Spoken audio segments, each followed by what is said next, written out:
Bonjour à tous et bienvenue dans ce webinaire sur l'IA et le sport, qui est organisé par le Hub France IA. Pour rappel, le Hub France IA est une association qui a été créée en 2017 et qui a pour objectif de fédérer les acteurs de l'intelligence artificielle en France et aussi plus largement en Europe.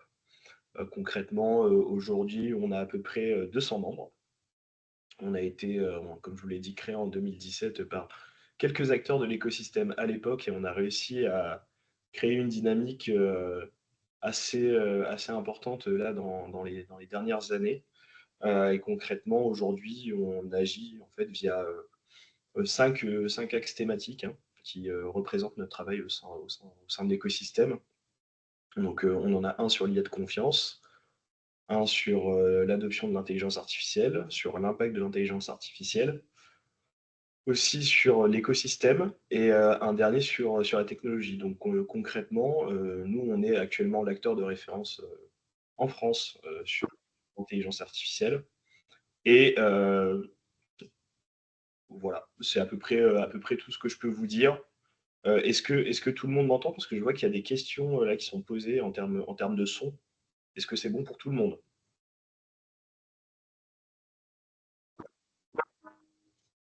Super. Bon, alors c'est sûrement le problème du côté de certains. Je vous laisse petit à petit dans votre coin. Donc du coup, pour reprendre les propos introductifs dans lesquels je me suis lancé, donc moi j'essaie de me présenter aussi, Mehdi Triki. Donc je suis responsable des affaires publiques au sein du Hub Francia. Et concrètement, voilà, je suis la personne qui va gérer généralement, qui est en charge de ces webinaires avec Mélanie Arnaud, qui n'est malheureusement pas là aujourd'hui.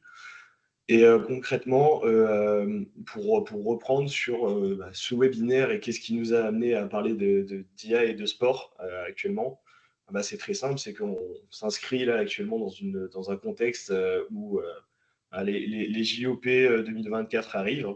Voilà, c'est dans 2-3 semaines, sans dire de bêtises, ça commence vers le 20. Et à cette occasion, on s'est dit avec nos administrateurs que ce serait une bonne idée, pour une fois, de parler d'IA sport parce que c'est un sujet dont on parle assez rarement, étant donné qu'actuellement, on a quand même très peu de startups et on voit très peu de startups qui font de l'intelligence artificielle et du sport en France. Et du coup, aujourd'hui, c'est un peu l'occasion pour nous tous de nous acculturer au sujet. Et on a la chance, en fait, d'avoir aujourd'hui 3 personnes donc, du coup, qui sont présentes, qui sont en position d'expert, sont en position de témoigner sur le sujet. Donc avec Ilyes Talbi, Kevin Soler et Victor.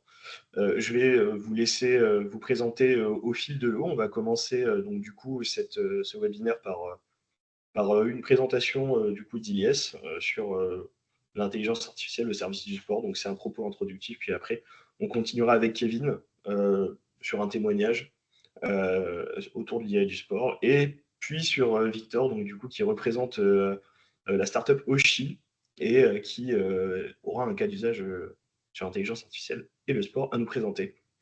Je vous souhaite à tous un très bon webinaire. Je vais laisser la parole à Ilyes. Super, merci Mehdi, merci Caroline et merci à toute l'équipe du Hub Francia pour avoir organisé cet événement et pour l'invitation.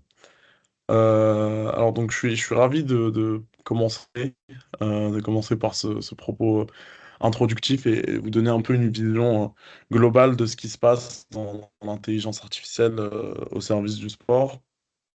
Souvent quand je parle de ce que je fais, on me parle du film Moneyball. Donc c'est un film qui date de 2006. La traduction en français, c'est Le Stratège, peut-être que certains le connaissent. C'est un film dans lequel il y a une équipe de baseball qui décide de recruter un analyste qui sort de Yale University, et donc qui a introduit des nouvelles méthodes statistiques de recrutement de talents basées sur des méthodes statistiques inspirées du monde de la finance. Alors ça, ce film-là décrit ce qui se faisait aux États-Unis dans les années 90, donc on en est loin aujourd'hui, on fait des choses beaucoup plus intéressantes, on va beaucoup plus loin sur les sujets avec plus ou moins de retard en fonction des pays et des organisations, bien sûr. Alors d'abord pour me présenter, moi je m'appelle Lies Talbi, je suis ingénieur en intelligence artificielle et en machine learning, spécialisé sur la vision par ordinateur. Donc je vais expliquer juste après ce que c'est que la vision par ordinateur. Je suis l'auteur de la revue IA, qui est un des médias français de référence sur l'intelligence artificielle et la data science. Je l'ai fondé en 2019 pour pallier le manque d'informations fiables qu'on avait sur le sujet en français. Euh, et donc, depuis, il y a pas mal de chemin qui a été parcouru. Sinon, je suis formateur et conférencier. Donc je gère un petit peu ces questions d'acculturation, d'explication de ce qu'est l'intelligence artificielle de manière très concrète. Et j'accompagne les entreprises dans la mise en place d'outils d'intelligence artificielle, soit des choses déjà existantes, soit dans la conception d'outils très concrètement et enfin, très personnalisés aux besoins de l'entreprise. Donc sur l'intelligence artificielle dans le sport, donc je vous ai parlé un peu de, euh, de cette, de ce qu'on avait, enfin, pas avec la vision statistique classique du terme, donc ce qui se faisait il y a 20 ans. Aujourd'hui, c'est des choses qui sont beaucoup plus analytiques, qui sont beaucoup plus pertinentes et basées sur la data qui est collectée pendant les entraînements ou pendant les compétitions. Donc en match pour le foot, en combat pour les sports de combat, etc. Aujourd'hui, on a une capacité à récolter de la data qui est assez impressionnante à travers des caméras, tout simplement, mais aussi à travers des dispositifs qui sont intégrés directement dans les équipements des sportifs. Donc, c'est des accéléromètres, c'est des GPS qui permettent de connaître la position du joueur, c'est des outils qui permettent d'analyser la fréquence cardiaque, c'est tout un tas de capteurs qui permettent d'extraire des datas de plus en plus précises. Et donc, toute cette quantité de data, on doit pouvoir l'exploiter et donc pouvoir proposer des solutions pour l'exploiter. C'est des téraoctets de data qui sont générés pour chaque entraînement et chaque événement. Et donc, c'est très difficile de les analyser de manière manuellement, comme ce qui se faisait de façon classique. Et donc, aujourd'hui, on a besoin d'avoir des méthodes automatiques basées sur de l'intelligence artificielle. Et donc, on a une prépondérance aujourd'hui de l'analyse vidéo, même avant que la vision par ordinateur et l'IA soient intégrées dans les processus d'analyse de performance. On avait des analyses vidéo qui se faisaient avec dans les staffs des équipes et des clubs. On a des analystes vidéo dont le travail, c'est d'éplucher toutes les vidéos qui ont été générées, essayer de trouver les moments clés pour les présenter en fait aux athlètes directement. Tout ça, c'est dans le cadre de ce qu'on appelle l'objectivation de la performance sportive. C'est qu'on a l'œil expert, donc l'œil du staff, permet d'avoir un sentiment initial sur la performance de l'athlète, mais c'est quelque chose qui est assez global et pas très précis. Et le fait de pouvoir appuyer les propos, appuyer l'intuition de l'expert par de la data, ça permet d'être beaucoup plus pertinent dans les analyses. On a aussi une importance, je vais passer très vite sur ce sujet, mais on a une grosse, enfin, il y a l'aspect technique qui est complexe. Il faut pouvoir implémenter ces outils-là, vérifier leurs performances, vérifier qu'ils sont fiables et qu'ils peuvent et qu'on peut les utiliser concrètement dans une démarche d'analyse de performance, mais aussi l'importance de l'acculturation et de la co-construction avec les staffs, parce que des choses aussi basiques que la peur du membre d'un staff d'être remplacé par un modèle d'intelligence artificielle, c'est des choses qui peuvent faire sourire, mais qui sont assez réelles en fait en pratique. C'est lié en fait à un manque de compréhension de ce qu'est l'intelligence artificielle. Et donc, toute la phase d'explication du fait que l'IA, c'est plus un compagnon qui va intervenir comme assistant pour les staffs et pas un outil qui va les remplacer, c'est déjà quelque chose qui est assez complexe à expliquer. Alors, d'abord, je veux expliquer en 2 slides rapidement, rappeler ce que c'est que la computer vision, parce que mon propos va être très axé sur ce sujet-là. C'est mon domaine d'expertise principale et c'est là que j'ai, enfin, c'est la vision par ordinateur que j'ai appliqué le plus au monde du sport, même s'il y a d'autres méthodes d'intelligence artificielle qui permettent, qui sont utilisées dans le sport sur d'autres types de data. Mais moi, c'est vraiment sur l'analyse d'images et de vidéos. Donc, la vision par ordinateur, c'est le domaine de l'informatique dans lequel on essaye de donner aux machines la capacité de comprendre une image. Donc, c'est quelque chose qui est assez facile pour l'œil humain, mais c'est un défi pour la machine. On essaye de comprendre mathématiquement la disposition des pixels dans l'image avec des calculs matriciels pour essayer de comprendre ce qu'elle représente, les objets qu'il y a à l'intérieur, faire de la segmentation, faire tout un tas de techniques en fait de vision par ordinateur qui sont proposées. Et il faut savoir que la vision par ordinateur, c'est un domaine qui aujourd'hui est un sous-domaine de l'intelligence artificielle, mais ça n'a pas toujours été le cas. La vision par ordinateur, à la base, c'est un domaine qui vit aussi de manière indépendante, mais simplement aujourd'hui, les meilleures méthodes de compréhension de ce qu'on a à l'intérieur d'une image et d'une vidéo sont basées sur l'intelligence artificielle. Et donc aujourd'hui, on a un peu une confusion qui se fait entre ces deux domaines-là. C'est exactement la même chose pour l'analyse de texte, par exemple. Donc, au niveau des techniques de vision par ordinateur, on en a plusieurs, j'en ai mis quelques-unes ici. Détection, segmentation d'images, donc c'est la technique dans laquelle on va essayer de trouver des zones dans l'image qui sont des zones d'intérêt. Donc, par exemple, détecter une voiture, sélectionner exactement à l'intérieur de l'image où est la voiture. Dans le sport, ça va être utilisé, par exemple, pour détecter la position des joueurs de manière exacte. J'ai des exemples juste après. Faire du tracking, de la reconnaissance d'action. On voit clairement l'intérêt. Donc, l'analyste a une vidéo d'un événement sportif et il doit essayer de trouver les moments clés en fait de cet événement. Au lieu de regarder manuellement enfin, les heures de vidéo, on peut avoir un modèle qui s'interface à cette data pour essayer de lui montrer les moments clés et limite lui extraire une playlist en fait des endroits où il doit aller chercher. On a des choses comme la génération d'images, colorisation des bruitages, ça nous intéresse moins dans le monde du sport, mais ça reste des techniques de vision par ordinateur intéressantes. Et une technique qui est pas mal utilisée, c'est l'estimation de pose humaine. Donc c'est le sujet sur lequel j'ai travaillé le plus souvent. C'est une technique dans laquelle on a des méthodes qui nous permettent d'estimer la position des articulations des corps d'une personne et donc, on va pouvoir reconstruire un squelette exact du corps de la personne via une image.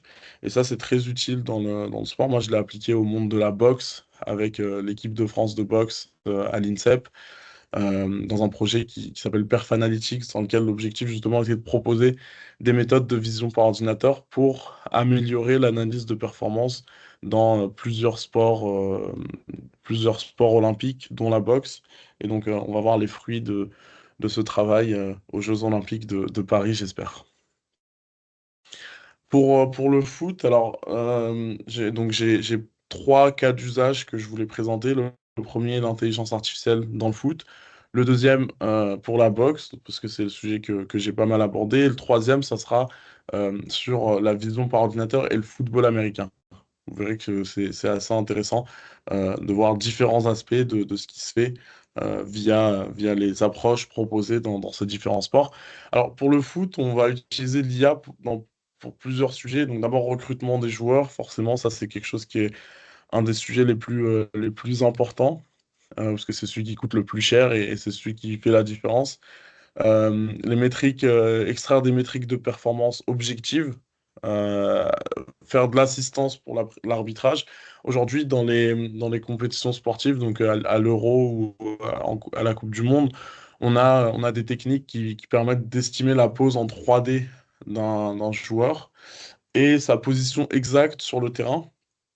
Et donc, ça permet de savoir exactement si un joueur est hors jeu ou pas de manière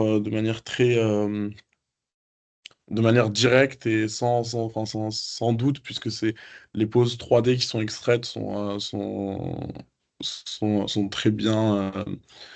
Le son, enfin, pardon, je reprends. Les poses 3D qui sont extraites reflètent exactement la réalité de ce qui se passe sur le terrain. Et donc, on peut regarder une différence entre la position du dernier défenseur en 3D et la position de l'attaquant et voir exactement s'il est en jeu ou pas. Et donc, c'est quelque chose qui est utilisé aujourd'hui, qui est exploité et qui fonctionne plutôt bien. Jusqu'à maintenant, j'ai pas vu de scandale autour de cet outil-là. Sauf sur l'aspect un peu éthique, des gens qui se disent que c'est triste d'avoir un peu de plus avoir ce degré d'incertitude sur, dans le football. Mais bon, c'est l'évolution du sport qui veut ça. On va aussi l'utiliser pour faire de l'extraction de données, mais bon, l'extraction de données n'est pas une fin en soi. L'extraction de données va permettre de servir les trois points qu'on a vus juste au-dessus. Un des gros problèmes qu'on a au foot, c'est qu'on n'est pas capable, enfin, les données qui sont les plus importantes, c'est les données de position des joueurs sur le terrain en 2D. Et c'est des données qui sont pas faciles à extraire. Il y a pas, les joueurs portent pas forcément d'appareil sur eux pendant le match. Et donc, on a besoin d'utiliser des méthodes de vision par ordinateur. Donc, dans le meilleur des cas, on a accès au flux vidéo du stade lui-même. Et donc, on a une triangulation sur toutes les images de tous les joueurs pendant toute la durée du match. Donc, dans ce cas-là, c'est assez facile d'extraire les positions 2D, 3D des joueurs et du ballon. Dans le pire des cas, on est un petit club de Ligue 1. On n'a pas accès à toute la data des vidéos qui sont prises dans le stade. On doit essayer d'extraire la data en 2D à partir des flux vidéo qui sont retransmis à la télé. Et donc ça, c'est quelque chose d'assez complexe, mais qui en soi coûte beaucoup moins cher et permet de faire du tracking en temps réel. Donc c'est quelque chose qui a beaucoup de valeur pour les clubs. Donc il y a une startup française qui s'appelle Skill Corner qui a proposé un outil de ce genre. C'est une des startups de référence dans la vision par ordinateur pour le foot au niveau mondial. Et c'est une startup française fondée par des Centraliens. Et donc eux, ils proposent une approche de tracking des positions du joueur et du ballon sur le terrain. Donc il y a plusieurs techniques en fait qui interviennent au niveau de vision par ordinateur pour essayer de, euh, de faire ce travail-là. D'abord, la détection des joueurs, tout simplement, savoir exactement à l'intérieur de l'image quel pixel correspond à un joueur et quel pixel correspond juste à l'environnement. Savoir ensuite faire du tracking. Donc, OK, on a à la première étape, on a détecté que cet objet-là, objet au sens large, était un joueur. Maintenant, on veut essayer de trouver, image par image, essayer de suivre le joueur au fil de la vidéo, donc lui donner un nom. Alors, ça va pas être le nom du joueur forcément, mais au moins pouvoir l'identifier de façon précise. Donc, cette technique-là, c'est ce qu'on appelle le tracking. Ensuite, ce qu'on va faire, c'est qu'on va essayer de détecter les lignes du terrain qui vont servir de base pour pouvoir retranscrire les positions en 2D, donc les positions sur la caméra plutôt, les positions des joueurs sur la caméra, en position 2D sur le terrain. Et donc ça, c'est ce qu'on appelle, c'est une méthode géométrique qu'on appelle l'homographie, qui permet de faire ce travail-là. Voilà la liste des étapes que je propose et que Skill Corner met en place. Alors aujourd'hui, ça, c'est une technique, l'extraction 2D des positions des joueurs sur le terrain, c'est une technique qu'on maîtrise de mieux en mieux et qui s'améliore tout le temps. Alors, l'objectif de ça, c'est pas d'extraire les positions 2D, c'est de pouvoir sortir des informations pertinentes, des insights pertinents sur ce qui se passe sur le terrain. Et donc, parmi les insights intéressants, il y a cette stat qui a été extraite sur des données de position de tir en première ligue. Et donc, on voit qu'il y a 10 ans, il y avait beaucoup plus de tirs à l'extérieur de la surface. 45% des frappes se faisaient à l'extérieur de la surface.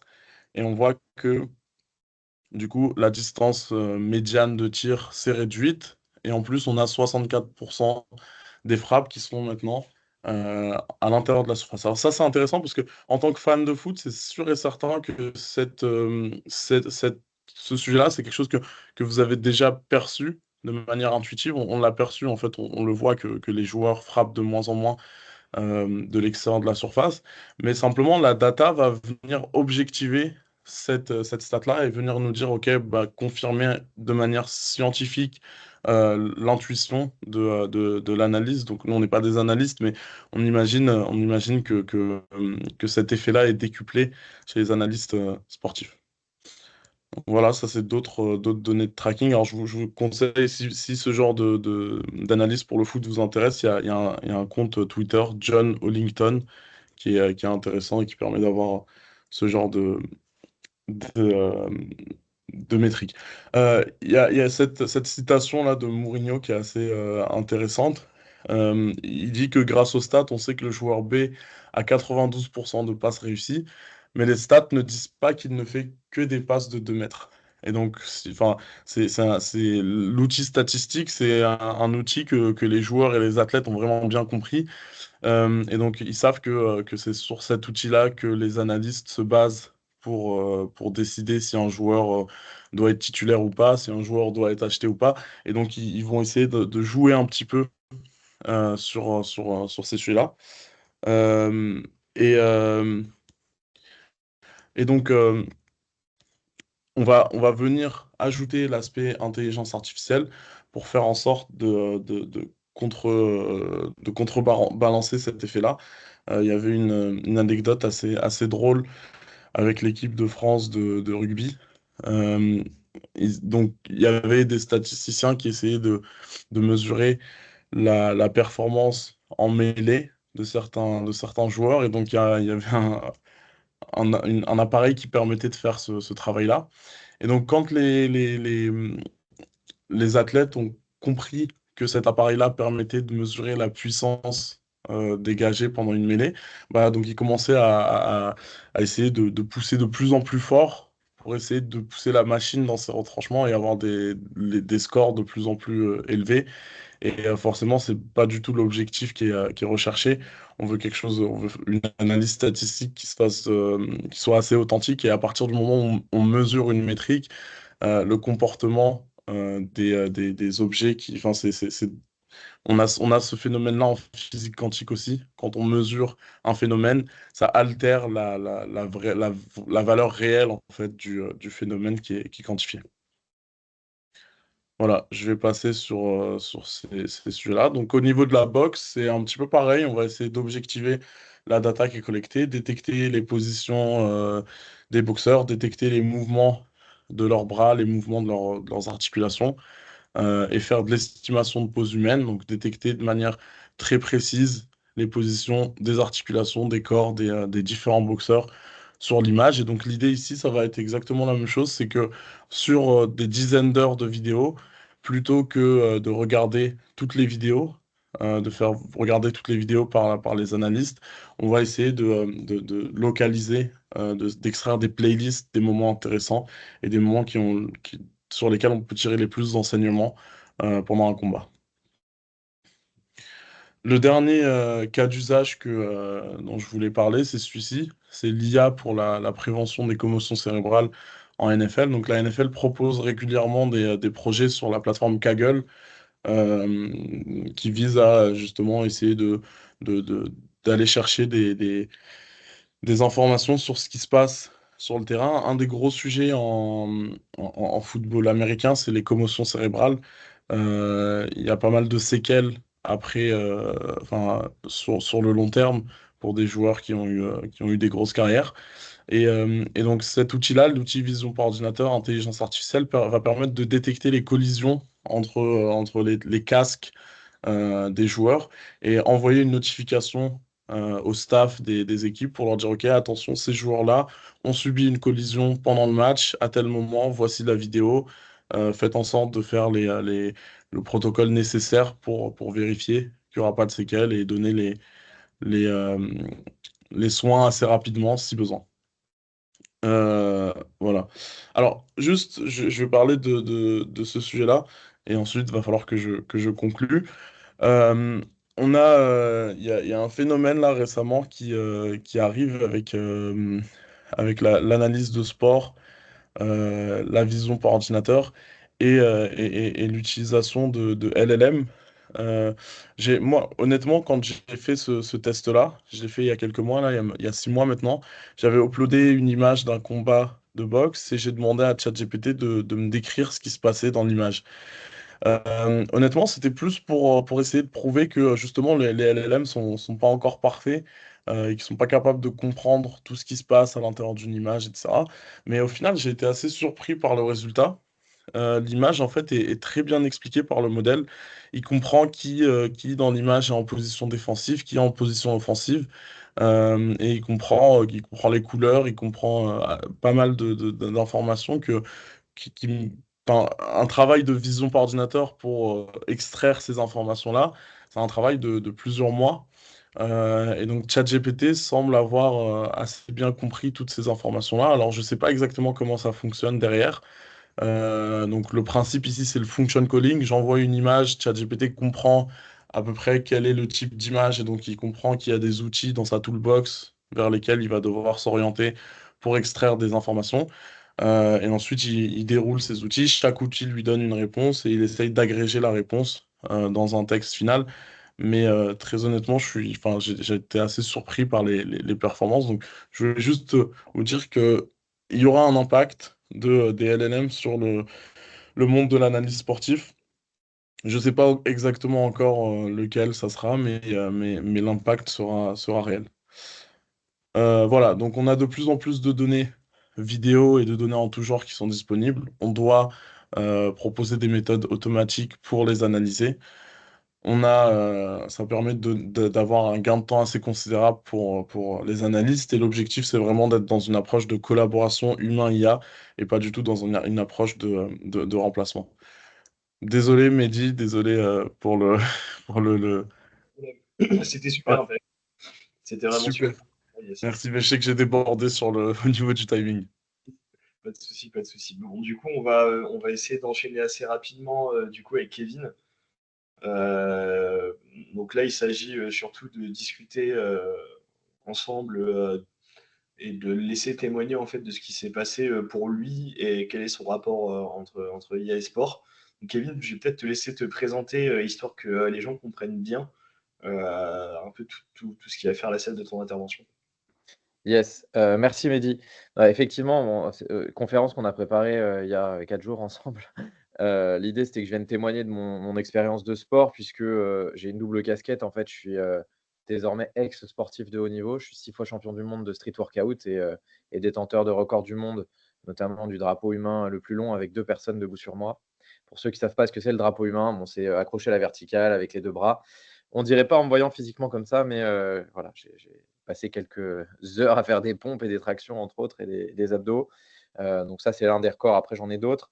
Le sport, donc ça a été une carrière que j'ai démarrée en même temps que de monter Virteam en 2012, alors que je rentrais d'Australie où j'étais directeur marketing chez Google avant ça.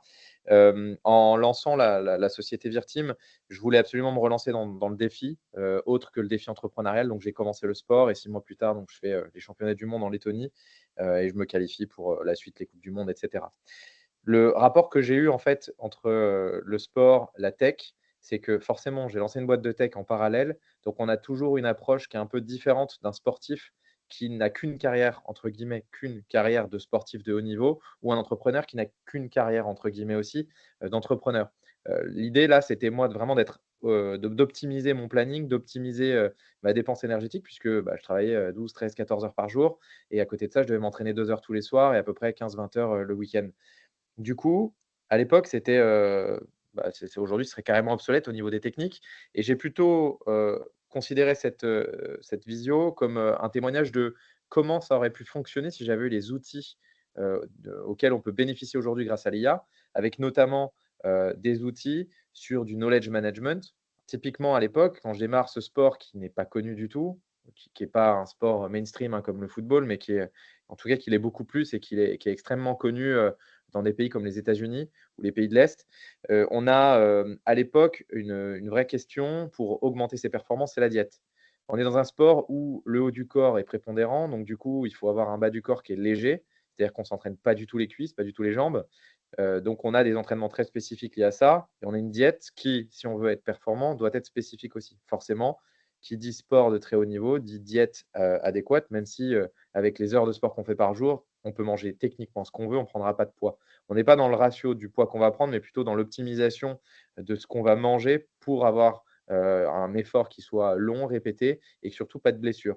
Pour l'anecdote, moi j'ai fait 8 ans, un peu plus de 8 ans à très haut niveau, j'ai jamais eu une blessure. La diète, je m'en suis occupé de la manière suivante, j'allais sur YouTube, je regardais des vidéos, je prenais des notes, je synthétisais et ces synthèses en fait étaient mes guidelines. Si à l'époque, j'avais eu des outils comme ce qu'on peut faire aujourd'hui en IA et notamment nous ce qu'on fait, qu'on utilise dans d'autres cadres, plutôt sur l'usage interne, j'en parlerai un peu après pour les sociétés, mais un outil qui me permettrait de mettre mes recettes, mes diètes, mon apport calorique nécessaire, et cetera, dans un LLM et que lui-même me propose des recettes, me propose le nombre de calories nécessaires par rapport à ma journée que je vais avoir, aux informations que je vais lui donner dans le prompt, ça aurait pu me faire gagner énormément de temps. Parce qu'à l'époque, tout devait se faire à la mano. Donc, du coup, ça nécessitait quand même beaucoup de temps, beaucoup de prépa et surtout un savoir qui était extrêmement extensif. Du coup, on l'a vu, des gens qui ont extrêmement performé dans mon sport étaient des gens qui étaient accompagnés là-dessus. Le problème, c'est que c'est un sport qui ne payait pas, donc tu ne pouvais pas utiliser en fait l'expérience de gens que tu rémunérais là-dessus, puisque tu n'avais pas suffisamment pour vivre toi de ce sport-là. Donc payer un staff, c'était impossible. À l'inverse d'un Mbappé qui va pouvoir payer tout le staff qui va bien pour le mettre dans les meilleures conditions. Ça, on peut faire la projection sur l'entraînement. C'est-à-dire que quand on s'entraîne après 10-12 heures de travail dans une journée, qu'on a 2 heures d'entraînement le soir, il faut optimiser les ressources puisqu'on va s'entraîner tard, les risques de blessures sont plus importants et vu qu'on s'entraîne tous les jours, on est sur un sport qui s'approche plus d'un sport de marathonien que d'un sport où on va faire 1, 2, 3 séances de force dans la semaine. Il faut en faire beaucoup plus. Donc du coup, il faut s'économiser aussi. Il faut travailler des parties du corps différentes soit dans une même journée, soit dans une même semaine. Et de fait, il faut savoir quelle partie à quel moment par rapport à la récupération qu'on va avoir. Aujourd'hui, on utilise, d'ailleurs, j'utilise beaucoup moi, les montres connectées, notamment avec Garmin, qui me donnent pas mal d'indications hein, sur tout un paquet de métriques. Il est vrai que ces métriques sont très bien, mais c'est pareil, si tu n'as pas un minimum de connaissances dessus, tu ne peux absolument pas les exploiter. On sait qu'aujourd'hui, tu as pléthore d'IA autour de certains LLM qui te permettent, en injectant les données, d'avoir des informations. Alors, des informations qui pourraient être sur hier, la séance que vous avez faite nécessite qu'aujourd'hui, vous ne vous entraîniez pas ou au contraire que vous diminuez la séance. Ou alors, à l'inverse, que vous alliez plus fort sur la séance d'aujourd'hui parce que hier, ce n'était pas suffisant. Mais ça, c'est compliqué. Les montres le calculent, mais le calcul sur quelques données. Et finalement, c'est très limité en termes de calcul. Alors qu'aujourd'hui, on sait qu'avec l'IA, on va avoir une capacité à avoir des informations complémentaires là-dessus. Tout ça, en fait, ça reprend une seule et même brique qui est hyper importante, c'est le knowledge management. Sous-entendu, il y a des connaissances sur Internet, d'absolument tout. Chacun est différent. L'idée là, ça serait de pouvoir injecter ces connaissances-là dans un système qui te ressortirait l'information de manière beaucoup plus digérable pour un utilisateur lambda comme moi je l'étais en tant que sportif. D'ailleurs, nous, on a un usage du sport au sein de l'entreprise qui est un petit peu particulier puisque forcément, c'est quelque chose qu'on transmet en interne. Et vu que le sujet est assez large, hein, IA et sport, je trouvais ça intéressant d'en parler. On a, nous, 3 fois par semaine, le lundi, le mercredi, le vendredi, des sessions de sport avec les collaborateurs qui le souhaitent, donc sur des programmes, qu'on va établir ensemble, qui sont réadaptés en fonction des morphologies et des gens, hein, forcément. Quand tu as une personne qui a jamais fait de sport ou très peu versus une personne qui, à côté de ça, fait du crossfit et va courir, les séances ne sont pas tout à fait les mêmes.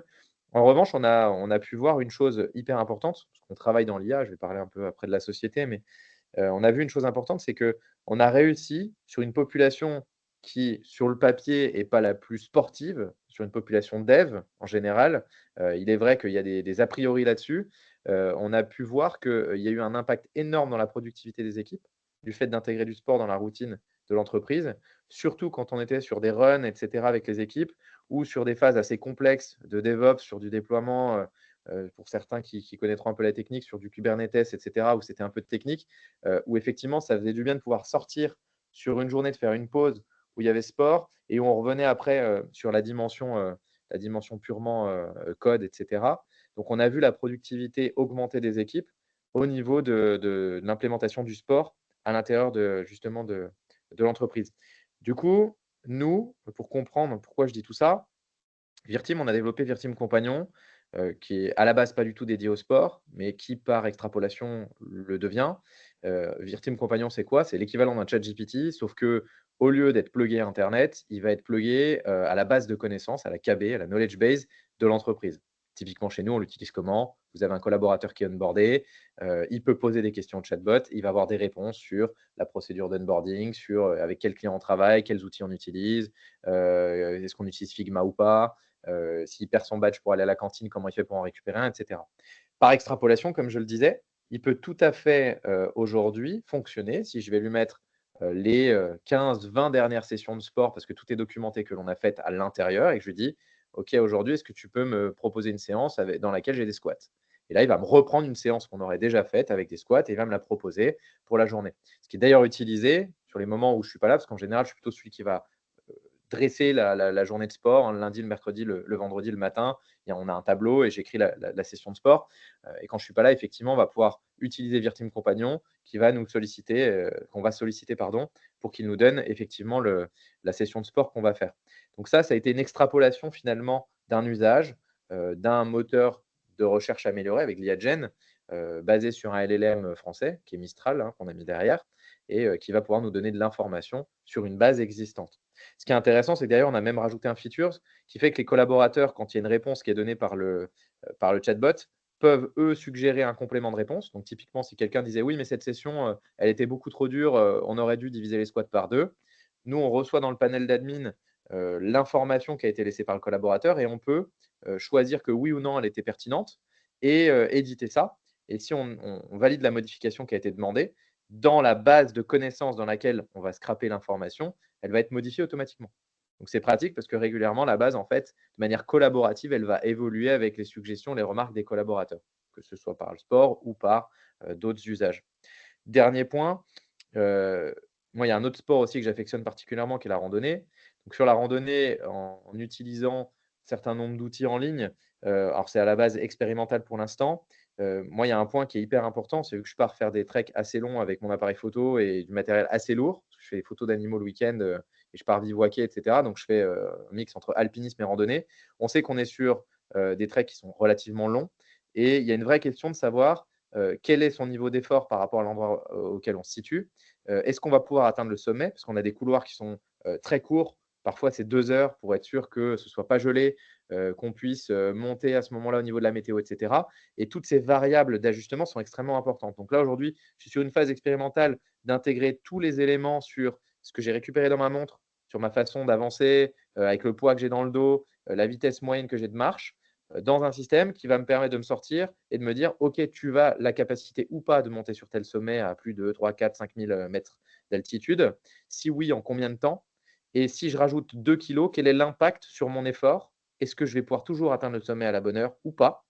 Et c'est ça, et c'est dans ces aspects-là que l'IA, de manière prédictive, va nous aider, je parle de mon cas ici, mais ça peut être le cas de plein de gens, à préparer des ascensions, des sommets, des entraînements pour du haut niveau et de savoir dans quelle mesure on va être fatigué ou pas, quelle récup on a besoin ou pas, et si on va réussir à atteindre la session qu'on s'était fixée. Voilà un petit peu l'usage au global, juste en 3 points très simples. Le knowledge management, très important, donc on redit la même chose, que ce soit dans le sport ou ailleurs, l'AKB, la knowledge base, c'est ce qui fait tout. Si la data qu'on a n'est pas bonne, on n'a rien à la sortie. Le use case, très important, parce que pour beaucoup, on veut tester de l'IA parce que c'est fun, mais le use case, il est important. Pourquoi je le fais? Qu'est-ce que ça va m'apporter à la fin? Est-ce que concrètement, ça va m'amener suffisamment de valeur ajoutée pour que ce soit worth it? Et troisième point, qui sort un petit peu du cadre, mais au sein d'une population qui travaille sur de l'IA, dans des choses qui sont complexes, qui évoluent vite, qui sont challengeantes, intégrer du sport, et là je parle plus de QVT, dans les routines des collaborateurs, même sur une population qui normalement n'est pas forcément ultra à fond sur la partie sportive et qui est plutôt sur le e-sport ou autre chose, ce qui est le cas chez nous aussi, le fait d'intégrer ça dans la routine, ça a permis d'augmenter la productivité des équipes et parfois de solutionner des problématiques puisque nous, on l'a vu, hein, on a autant le pôle commercial, marketing que tech qui vont faire des sessions. On va parler des problèmes en même temps que de faire les sessions de sport et ça va des fois unlocker un certain nombre de choses sur lesquelles on était bloqué au niveau de certaines routes, conditions ou autres. Typiquement, on avait un cas problématique sur les dockers la dernière fois et la problématique a été solutionnée par quelqu'un qui n'était pas du tout technique, juste en disant bah, pourquoi vous n'avez pas réfléchi dans ce sens-là. Et en fait, ça a permis d'ouvrir différentes voies. Voilà un petit peu pour mon témoignage. Bah écoute, Kevin, c'était super complet. Et je te remercie énormément pour ce témoignage. Du coup, en fait, on n'a même pas eu besoin d'interagir. Hein. Ça a été super fluide. Pour les personnes qui ont des questions, je rappelle qu'il y a un petit Q&A à la fin. Et du coup, pour faire en sorte qu'on ait ce temps-là, Victor, je te laisse la parole. Bonjour à tous, merci Mehdi pour l'invitation. Vas-y. Alors je vais vous partager une petite présentation. Super. Hop. Alors, est-ce que vous voyez mon écran? Top, on le Yes, voit. super. Alors, je vais aujourd'hui vous parler de Ochi. Donc, je suis Victor, cofondateur et CTO chez Ochi. Donc, chez Ochi, qu'est-ce qu'on fait? En fait, on s'empare de la question de l'analyse biomécanique dans le monde du sport et on l'amène dans le monde du running plus particulièrement. Donc, merci Ilyes pour ton propos introductif parce que ça a permis de sortir beaucoup d'éléments déjà pour mieux comprendre ce sujet. Donc, aujourd'hui, quel est le problème un petit peu dans le monde du running? C'est qu'il y a énormément de personnes qui se blessent chaque année ou qui ne savent pas comment progresser. J'imagine que parmi vous, il y a des coureurs. Vous seriez assez surpris de savoir quelle est exactement la statistique, mais plus de 50% des coureurs se blessent chaque année. Donc, soit vous connaissez forcément quelqu'un à qui c'est arrivé. Et sur ces blessures, il y en a plus de 40% qui sont dues à une mauvaise posture de course, une mauvaise biomécanique. Donc la biomécanique, c'est l'étude du mouvement du corps humain, des forces appliquées et donc l'impact qu'elles ont sur le corps. Donc aujourd'hui, on s'intéresse à la question de la biomécanique pour un petit peu étudier ce mouvement et je vais vous expliquer comment nous, on a intégré l'intelligence artificielle dans ces analyses biomécaniques pour les amener finalement au plus grand nombre. Donc aujourd'hui, les analyses biomécaniques, elles existent déjà et en fait, elles existent depuis longtemps. Seulement, elles existent dans des laboratoires d'analyse biomécanique et sont pour la plupart réservées à des athlètes de haut niveau. Donc, quand vous êtes athlète de haut niveau, plusieurs fois à l'année, vous allez aller dans un laboratoire d'analyse biomécanique. On va vous mettre plein de capteurs, on va vous faire courir ou autre pendant plus de 2 heures dans le laboratoire, capter tous vos mouvements, tous vos données. Et à l'issue de ça, des personnes vont se pencher pour étudier donc, ce mouvement et vous donner un rapport un petit peu très, très détaillé d'ailleurs hein, de la façon dont vous courez. Le problème, c'est que ces analyses-là, elles sont coûteuses en temps. Elles demandent plus de 3 heures de captation de mouvement. Elles sont un coût très important pour le laboratoire, d'une part, pour fournir tout l'équipement qui va permettre de faire ces analyses. Et ensuite, pour la personne qui va produire ces analyses, il faut compter à minima entre 200 et 300 euros pour une analyse. Ces analyses sont donc absolument inaccessibles pour le particulier, alors que pourtant, elles apportent tellement en connaissance de la pratique. Pour vous raconter un petit peu, finalement, d'où vient Ochi, comment est-ce qu'on en est venu à se dire qu'on allait amener les analyses biomécaniques à tous, c'est tout simplement par l'histoire de mes 2 autres cofondateurs, Kaldon et Perrine. Donc, Kaldon est un ancien athlète de haut niveau aux États-Unis aux 400 mètres, qui a eu, lors de sa carrière, la malchance de se blesser relativement régulièrement, mais comme finalement beaucoup de sportifs, je pense, notamment dans l'athlétisme. Et pour surmonter ses blessures, donc, il allait dans ces laboratoires d'analyse biomécanique et c'est ici qu'il a rencontré notamment Perrine, ma deuxième cofondatrice.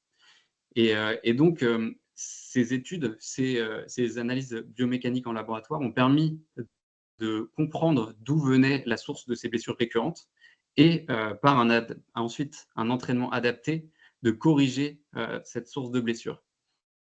Donc, sa carrière s'est ensuite terminée et il s'est retrouvé en tant que sportif amateur à continuer à pratiquer et malgré tout à être confronté au problème des blessures de temps à autre. Et donc, le constat a été simple. À partir de là, il n'avait plus accès à ces outils-là. Et donc, comment faire quand on a ce type de problème? Eh bien, on construit une solution.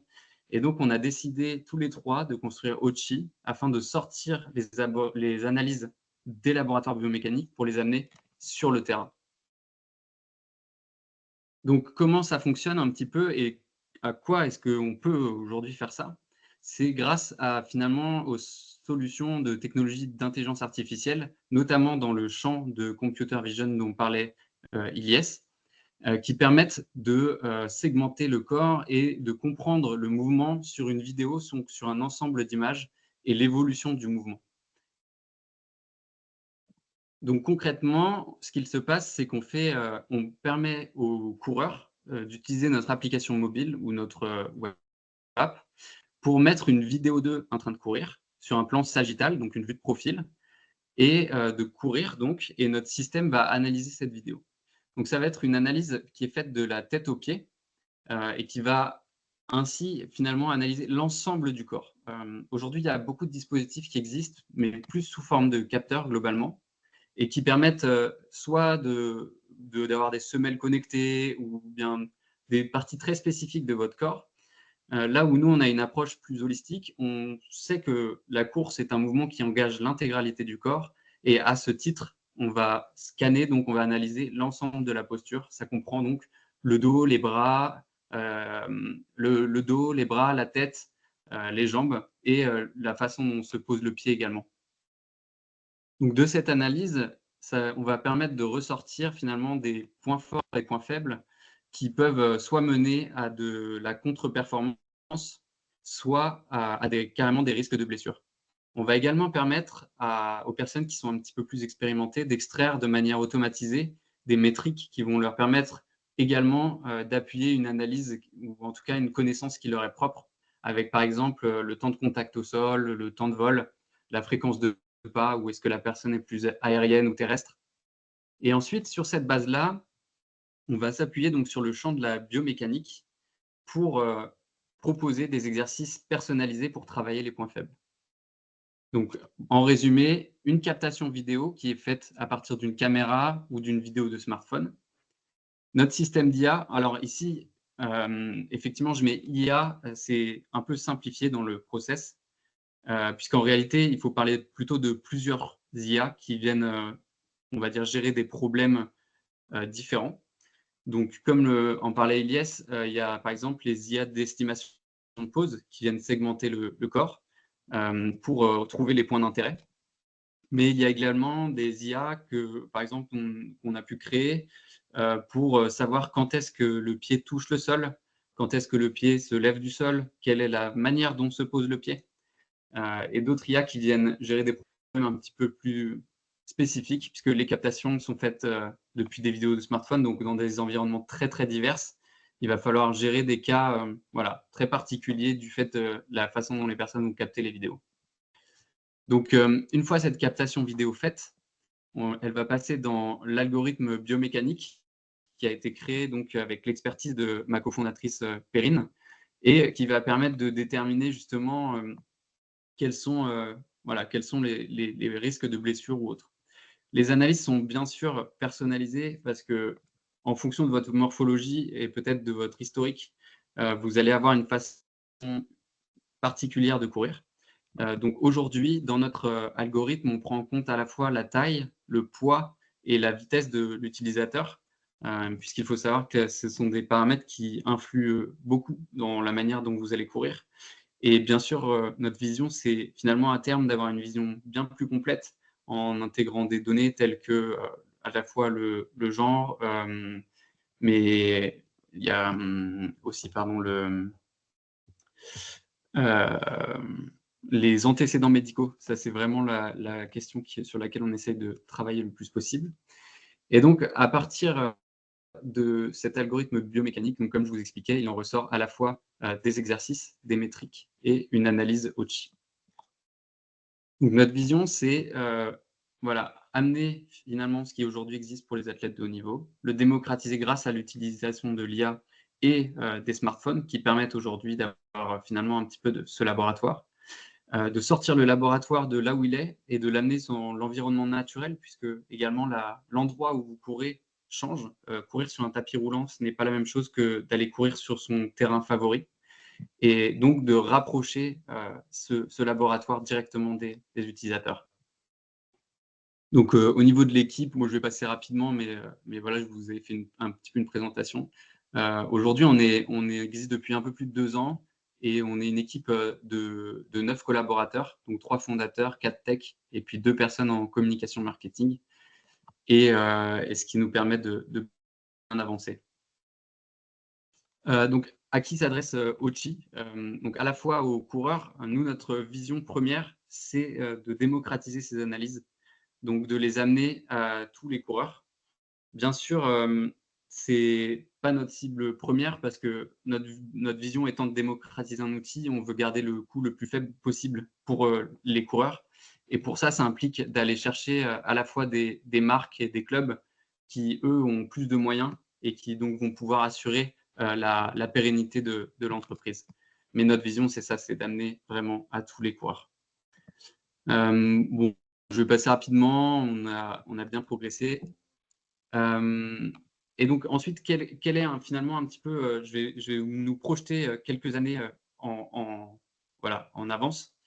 Quelles sont aujourd'hui les limitations, notamment de l'IA en termes d'estimation de pause? On constate que les outils d'IA d'estimation de pause ne sont pas aussi précis à l'heure actuelle que les solutions par capteur.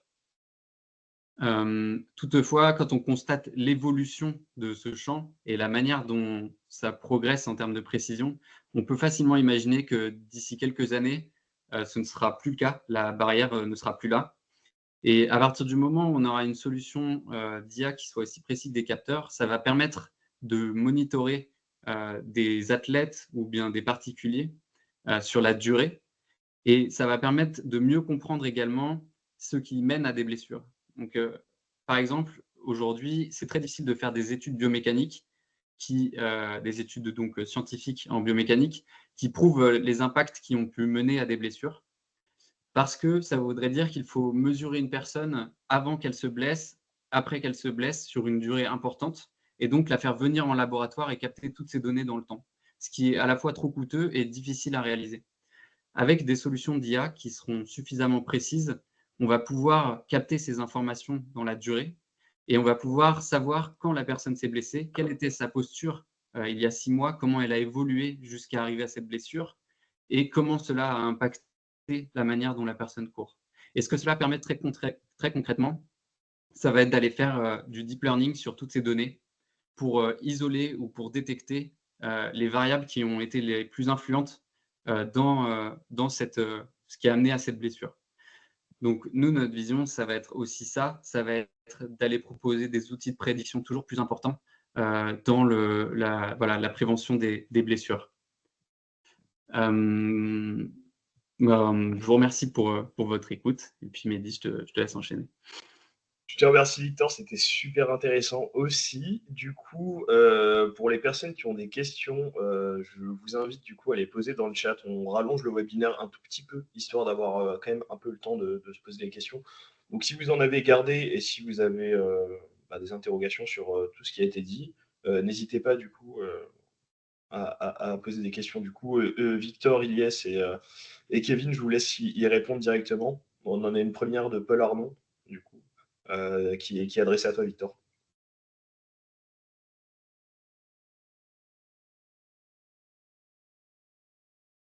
Alors, pardon, j'avais pas vu le chat. Alors, est-ce que Ochi a prévu de s'ouvrir à d'autres sports? Alors oui, tout à fait.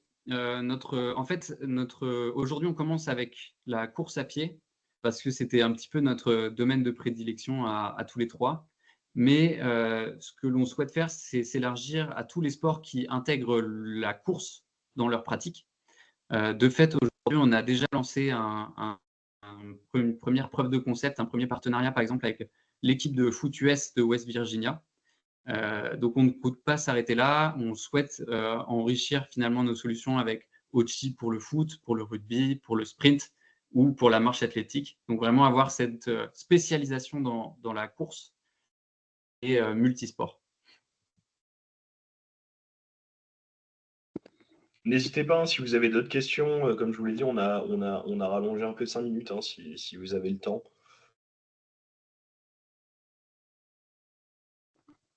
On continue à vous lire, hein, au fil de l'eau.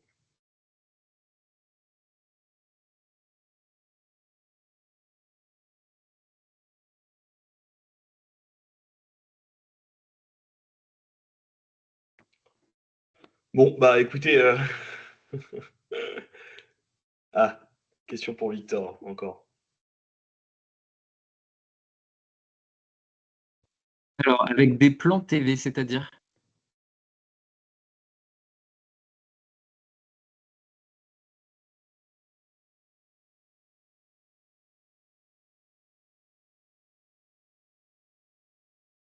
Alors, non, non, non, parce qu'en réalité, on a un temps de traitement dû à l'IA. On a quand même, c'est assez intensif en termes de ressources, donc on peut pas partir sur du broadcast. Il faudrait partir sur des modèles, on pourrait le faire techniquement, mais ça voudrait dire des modèles d'intelligence artificielle qui soient plus light et qui sont donc moins précis. Alors qu'aujourd'hui, le sens de l'histoire, c'est toujours d'aller chercher plus de précision. Donc, on est sur un temps de traitement qui est, selon où vous êtes localisé dans le monde, aux alentours de 1 minute entre le moment où vous soumettez votre vidéo et le moment où l'étude, enfin l'analyse vous revient.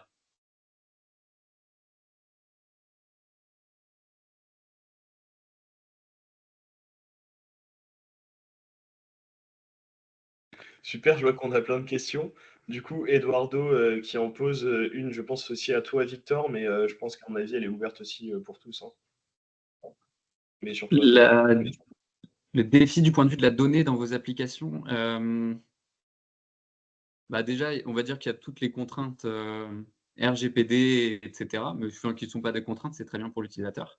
Mais ensuite, ça va être effectivement, si on parle de la donnée d'un point de vue intelligence artificielle, le fait d'être sur des applications mobiles et donc de la captation vidéo faite par un particulier, ça suppose des environnements très multiples. Donc la façon, par exemple, en fonction de la luminosité, en fonction du temps, en fonction du terrain sur lequel la personne court, est-ce qu'il y a beaucoup d'autres personnes sur la vidéo, est-ce qu'il y a beaucoup d'artefacts, toutes ces données-là qui vont être captées, ça va être un challenge sur comment les épurer et les traiter pour qu'elles aient du sens d'un point de vue biomécanique.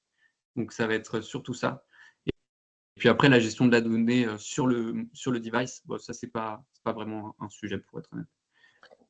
Et bah, Alors, moi, du coup, je- j'allais j'allais dire, bah, si je réponds à Frédéric, il y a un point clé qu'on a peu abordé en fait, c'est que le sport, ça peut très vite s'approcher à de la donnée de santé ou à de la préco par rapport à un organisme.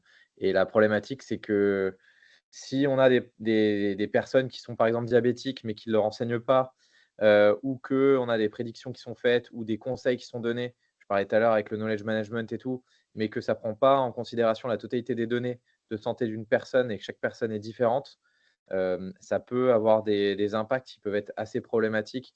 Typiquement, quelqu'un qui aurait, je sais pas, eu une fracture au poignet et qu'on va l'IA va lui suggérer de faire tel mouvement, mais qu'à la fin, le mouvement va abîmer son poignet parce que elle n'avait pas notifié, et il n'avait pas notifié ou l'IA n'avait pas remarqué qu'il avait eu des douleurs avant et qu'il avait déjà cassé son poignet, ça peut être une vraie problématique. Tout ce qui touche à de la préconisation et à quelque chose qui a énormément de variables, qui est le corps, c'est illimité par rapport à un passif et qui n'est jamais la même chose. Donc, ça pose un vrai souci de préconisation et de responsabilité. C'est qui derrière assume la responsabilité? Est-ce que c'est la personne qui a piloté le modèle d'IA ou créé le LLM ou peu importe? Ou est-ce que c'est la société qui l'utilise? Ou est-ce que c'est l'utilisateur qui dit, moi j'accepte d'être responsable de si oui ou non je suis les préconisations? Donc tu as un problème physique et tu as un problème légal derrière. pour compléter sur la question d'Eduardo, du coup, sur un exemple de challenge, typiquement sur l'aspect technique, c'est le fait de pouvoir construire des modèles qui soient suffisamment généralisables en fonction de la data qu'on utilise comme base d'entraînement initiale. On peut, par exemple, dans le foot, on peut avoir un modèle qui fonctionne très bien pour la première ligue, un peu moins bien pour la Ligue 1 et vraiment pas pour la Serie A, juste en fonction de ce qui se passe sur l'image. Et aussi, enfin, s'il y a des conditions de météo qui sont changeantes ou quoi, c'est des choses qu'il faut être capable de prendre en compte bien en amont dans le process d'entraînement des modèles pour faire en sorte que, y ait une généralisation qui soit maximale. Et puis pour la question qui suit, quelle est la robustesse de l'interprétation des données? Si je comprends bien la question, la vraie question initiale, c'est surtout la qualité des données qui ont été injectées et c'est ça qui va donner la robustesse finale et après en fonction du LLM utilisé, c'est pas toujours la même et en fonction de ce qu'on va lui demander, est-ce qu'on est précis ou pas dans le prompt? Il y a quand même beaucoup de variables qui font que, derrière l'interprétation, elle peut varier d'une personne à l'autre et d'ailleurs, on le voit aujourd'hui, c'est difficile de le prévoir. Typiquement, nous, dans notre cas, tu vas demander et on a fait des tests, quand a été créée telle solution. Par exemple, si on avait des documents qui étaient liés à ça, comme je parlais, hein, sur la solution de knowledge management. Si créer et, je mets un et, je mets 2 et, je mets ER, j'ai pas forcément la même réponse et ça, je peux pas le prévoir puisque c'est, l'IA elle-même qui va, dans ses milliards de paramètres, aller sélectionner la réponse. Donc en fait, c'est compliqué aujourd'hui. On marche tous plus ou moins sur des œufs. Je pense que je parle pour mes collègues, mais on benchmark ce qui se fait et sur un certain nombre de tests pour avoir un pourcentage d'hallucination qui va nous donner globalement la robustesse d'interprétation. Mais encore une fois, elle est liée à la donnée initiale et je donne un autre exemple. Quand tu vas analyser des données qui sont basées, par exemple, sur du texte et sur des PDF, on a eu le cas, le PDF, il avait été tellement mal fait à la base, techniquement, que tu ne pouvais même pas surligner certaines lignes. Donc en fait, ça surlignait une autre page quand tu essayais de surligner une ligne. Donc ça montrait que, il avait été mal constitué, donc l'IA ne le comprenait pas. Mais ça, l'utilisateur ne l'avait pas compris. Il pensait que son PDF était très bien. Tu as un autre problème sur tout ce qui est ossérisé. C'est-à-dire dans le public, ils vont imprimer des documents, faire des rapports, imprimer des documents, jamais les taper. Et après, ils vont dire ouais, il faut qu'on scanne le document et qu'on en sorte un texte. Et en fait, vu que tu repasses par une machine qui va réutiliser le document qui a été imprimé pour en faire un texte, si la qualité du document n'est pas bonne, mais encore une fois, tu as une qualité de données initiale qui n'est pas bonne, donc du coup, l'interprétation, elle n'est pas bonne non plus. Et après, il y a la qualité de ton prompt. Est-ce que tu attends de la réponse? Est-ce que c'est quelque chose d'ultra précis ou pas? Et après, sur quel LLM tu te bases? Quelle est la pipeline derrière? Si c'est du RAG, de pipeline de RAG, qu'est-ce qu'il y a dedans? Il y a beaucoup, beaucoup d'éléments qui permettent de valider ou d'invalider finalement si la robustesse elle est bonne ou pas. Bon, en tout cas, merci à tous du coup pour ces super interventions et ces super questions.